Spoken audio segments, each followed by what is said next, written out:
সবাই দোয়া করেন, পাশে থাকেন। আসসালাম।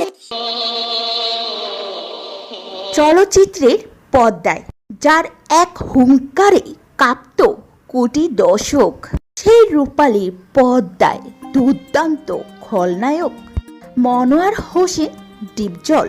কোরবানি ঈদের দিন ডুকরে কেঁদে উঠলেন 250টিরও বেশি বিশাল আকৃতির কোরবানি গরুর মালিক হয়েও কেন তার এই চোখের জল? পর্দায় তার এক একটা সংলাপ মানে প্রতিপক্ষে বুকে কাঁপন, যার গ্যারেজে দামি গাড়ির বহর, আছে কয়েকটি গরুর খামার। আমার এবার বোধহয় 250 রকম গরু হবে। 250? আচ্ছা, তার মধ্যে 100 বিক্রি হয়ে গেছে। 100 বিক্রি হয়ে গেছে, মাশাআল্লাহ। কুরবানির সামনে তো বোধহয় খাবারের দাম কমবে না, তো এই বছর হয়তো একটু দাম বাড়তে পারে। গরু সুন্দর গরু আমি কেনার চিন্তা করছি। আমার গরু সুন্দর, কালারও ভালো। এই বাড়িতে যে গরুগুলো আছে এগুলো বাচ্চা থেকে বড় হচ্ছে, আর যেগুলো নদীর ওই পার, তারপরে আপনার ওই যে উলাই, কিছু কিছু জায়গায় গরু রাখা হয়েছে, সবচেয়ে বেশি নদীর ওই পারে।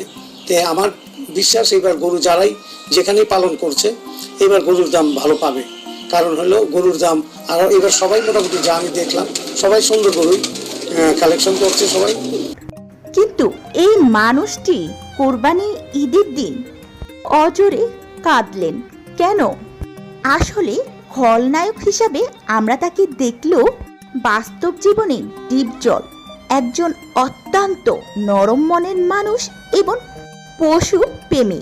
নিজের বিশাল খামারে বছরের পর বছর তিনি এই গরুগুলোকে নিজের সন্তানের মতো লালন পালন করেন, নিজ হাতে খাওয়ানো যত্ন নেন।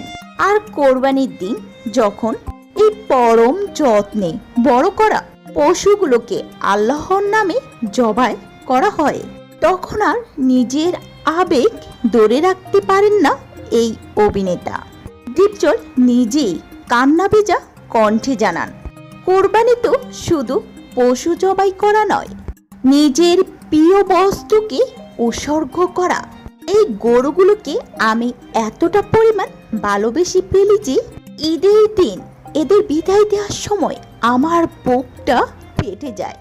খলনায়ক হতে পারি, কিন্তু আমি তো একজন সাধারণ মানুষ। একটা মন তো আমারও আছে। নিজের চোখের জল মুছতে মুছতে তিনি বলেন, প্রতি বছরে এই একই যন্ত্রণার মধ্যে যেতে হয় তাকে। পর্দার নিষ্ঠুর খলনায়ক আড়ালে লুকিয়ে থাকা এই একনিষ্ঠ পশুপ্রেমী এবং ধর্মপান মানুষটিকে দেখে আজ স্তব্ধ পুরো নেট দুনিয়া। পশুর প্রতি এমন নিখাত ভালোবাসা সত্যি অবাক করা মতো। ডিপজলের এই মানবিক রূপটি আপনার কাছে কেমন লাগলো? কমেন্ট করে আমাদেরকে জানাতে পারেন।